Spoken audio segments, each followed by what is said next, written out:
6:20 a.m. here in Disneyland, and downtown Disney is pretty sparse. Not a lot of people heading to the parks except those with reservations already, I think. Now it is 6:30. I'm here in front of Disneyland. They are really ready for a large crowd. Lots of cast members, people directing traffic, but still a fairly moderate crowd for such a huge day.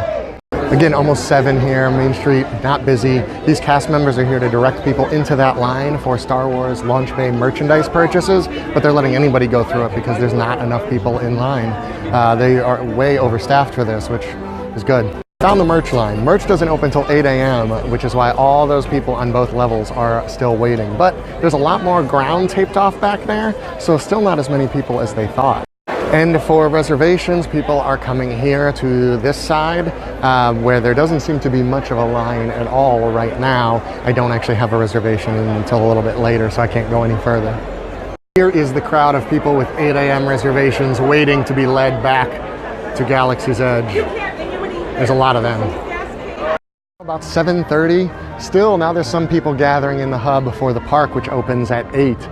But still not many. A lot, there's people heading towards Tomorrowland for merch and Galaxy's Edge sign-in. But the park is being handled very well right now. Lots of cast members everywhere.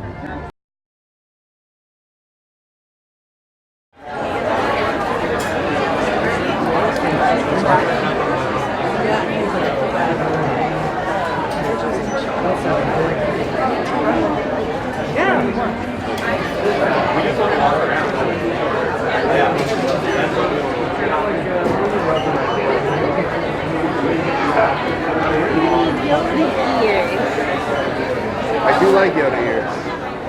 I'm going to debate on that one for a bit.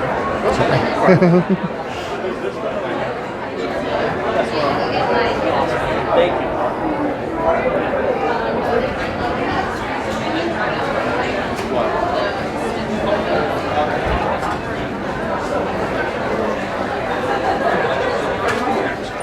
Yeah, there was a 2X back there.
candidates. Welcome, my friends. Welcome, welcome. What a fine-looking group of flight bounty on your heads. Ah, recognize a few of you. You've flown for me before. I can't believe you made it back. It's good you made it back. Good for you. Hondo, what are the engines pulled over here? We'll talk later. I have to do everything around here. Yes. Hello, my friends. I am Hondo Ohnaka, and this is Ohnaka Transport Solutions. Today, I am offering the opportunity of a lifetime. I need flight crews to transport this valuable merchandise across the galaxy. Pilots to navigate, engineers to operate the ship, and gunners to defend the shipments. And that is where you come in. The Millennium Falcon. On loan for some very fast and very profitable expeditions. Chewbacca, my fine furry friend! Yes, as we agreed, you let us use the ship. We'll get you the supplies you need. It's a win-win. You help the resistance, and I get all the profits. What? The first owner will never know we were there. Okay, time to go, so, bye-bye. We better go before he changes his mind. Move along, my friends. Listen carefully and remember. This is kind of cool.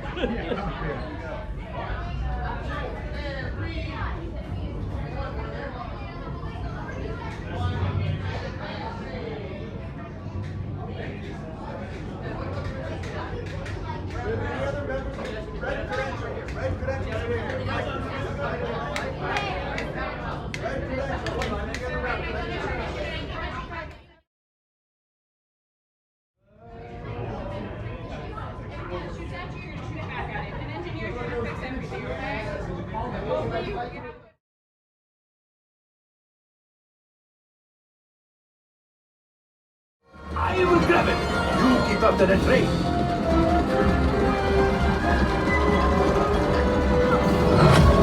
Gunship. Oh, that's ridiculous. Things are getting too hot. Hey, so it's me, it's Len Testa. I'm here with Guy Selga. How's it going? We just finished writing Millennium Falcon. Here are my initial thoughts. Guy, you can chime in on this whenever you want. So I think the theming and the atmosphere of it, really, really good. There's a lot to make you convinced that you're on the Millennium Falcon. I think the setup is all really, really good. The land itself is beautiful. I don't think the Millennium Falcon ride is all that good for a variety of reasons. One is apparently it really, really depends on how good your pilots are, and our pilots were definitely not good at all. We had small children doing it, so we crashed into everything. Also, for the engineers and the gunners, the four people behind the pilots, it's a weird setup. You sort of have to, like, if I'm facing the screen this way and watching the action, you kind of have to turn like this to do everything that you have to do for the ship. So you're basically at a 90-degree angle the way that all the action is going. And then the story itself is basically like every Star Tours thing you've ever seen. Stuff happens, you move around, there's a simulated falling effect. It's pretty standard Disney sort of thrill ride there. There's not a lot of movement. There's more jostling than anything else. More jostling, guys. You definitely move a lot more in Star Tours. I think, is this better than Star Tours? I think it might be. The fact that we're debating whether it's better than Star Tours is says a lot about this. We're gonna go explore the rest of the land and see what happens. We'll be back.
Okay, good.